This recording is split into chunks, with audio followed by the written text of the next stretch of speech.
আপনাদের ভোটে আপনাদের দোয়ায় ইনশাল্লাহ নির্বাচিত হলে ইনশাল্লাহ আগামী 5 বছর আপনাদের সেবা করব ইনশাল্লাহ।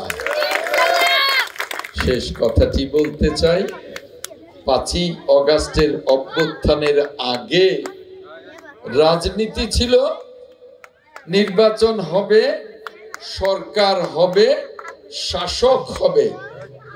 5ই আগস্টের পরে রাজনীতি পাল্টে গেছে। রাজনীতিকে পাল্টে দিতে চাই।